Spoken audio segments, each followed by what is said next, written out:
నమ శివాయ. ఓం నమో నారాయణాయ. నరదృష్టి నివారణ కాళభైరవాయ నమో నమః. ఓం గణానాం త్వా గణపతిగుం అవామహే కవిం కవీనాముపవస్రవస్తవం జ్యేష్ఠరాజం బ్రహ్మణస్వత ఆన శృణ్వన్నోతిభిస్సేదసాదనగుం శ్రీ మహాగణాధిపతయే నమః. హరి ఓం. మా ఛానల్కి స్వాగతం.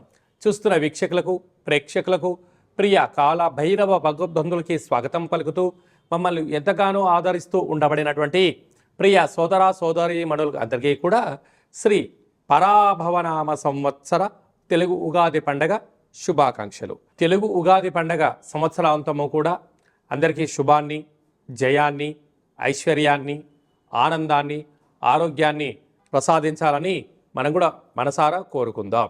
16/3/2026 నుండి 31/3/2026 వరకు పుట్టినటువంటి వారందరూ కూడా ముందస్తుగా జన్మదిన శుభాకాంక్షలు. గతంలో వివాహం చేసుకున్న వారికి వివాహ వార్షికోత్సవ శుభాకాంక్షలు.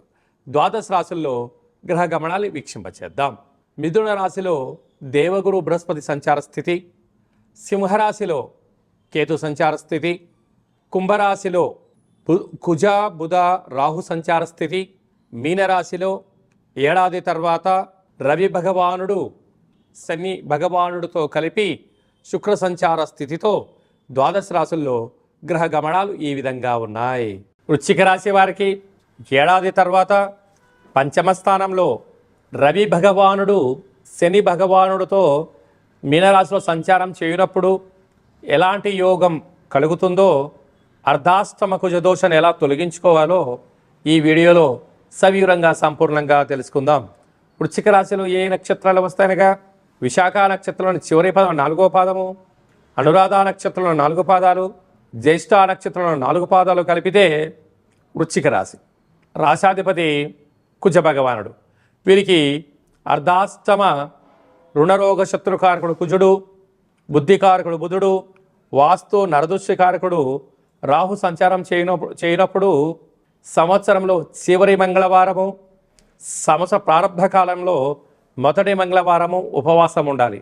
వీటి వల్ల కుజదోషము, సర్పదోషము, నాగదోషం తొలగిపోతుంది. లేకపోతే రుణ సమస్యలు, రోగ సమస్యలతో విలవిలలాడే పరిస్థితి ఉంటుంది. యంత్రాలతో, ఆయుధాలతో ఎంతో జాగ్రత్తగా అవసరం. బైక్ ప్రయాణం చేసేవారు తప్పగా హెల్మెట్ పెట్టుకోండి. కారు ప్రయాణం చేసేవారు తప్పగా సీట్ బెల్ట్ కూడా పెట్టుకోండి.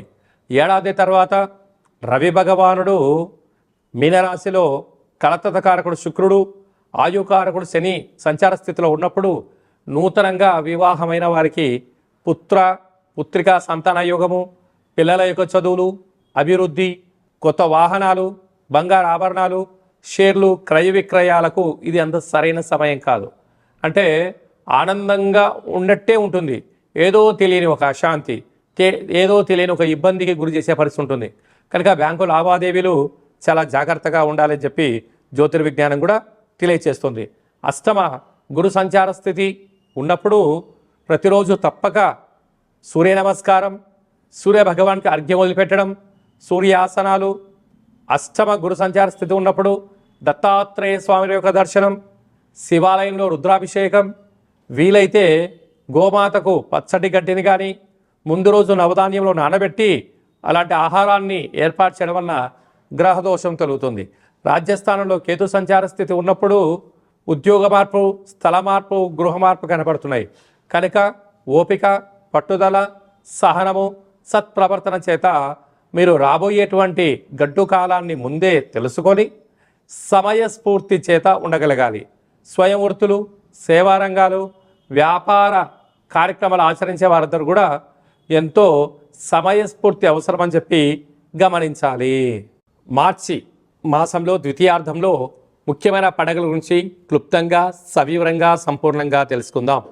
17వ తారీఖున సోమవారము, తెలుగు సంవత్సరాదికి చివరి సోమవారము, మాస శివరాత్రి సందర్భంగా మహాదేవుడికి రుద్రాభిషేకం చేసుకోవడము యోగదాయకం అని చెప్పి గమనించగలగాలి.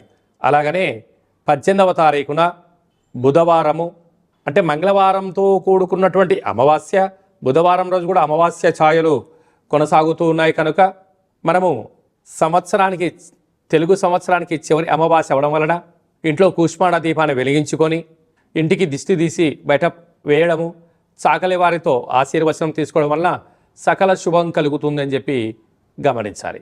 అలాగనే మనకు 19వ తారీఖున శ్రీ పరాభవనామ సంవత్సరము ఉగాది పండగ ప్రారంభము.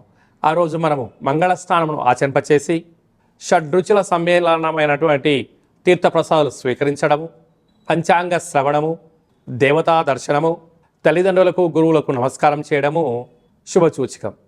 అలాగనే మనకు 27వ తారీఖున శ్రీరామనవమి అనగానే రాముడి కళ్యాణంలో పాల్గొనడం వలన సకల శుభాలు ఐశ్వర్యం కలుగుతాయని చెప్పి గమనించాలి. అలాగనే మీ వ్యక్తిగత జాతకం తెలుసుకోవాలనుకుంటున్నారా?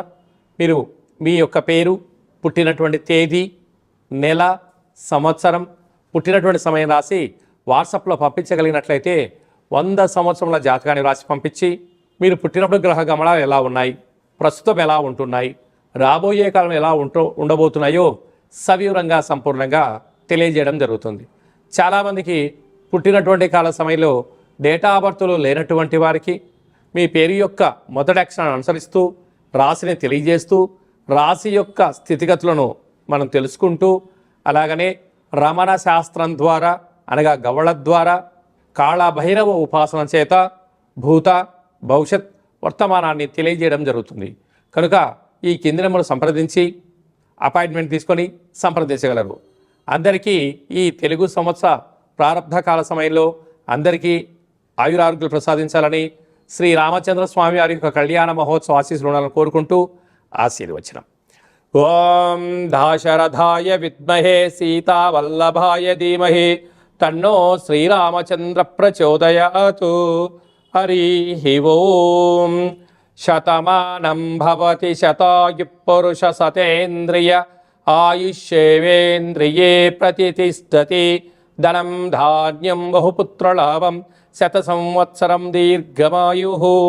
శ్రీ పరాభవనామ సంవత్సరాంతం ఆయురారోగ్యం ఐశ్వర్యం అనుగ్రహం ప్రసాద సిద్ధిరస్తు తదాస్తు. ఈ వీడియో మీకు నచ్చినట్టయితే లైక్ చేయండి, షేర్ చేయండి.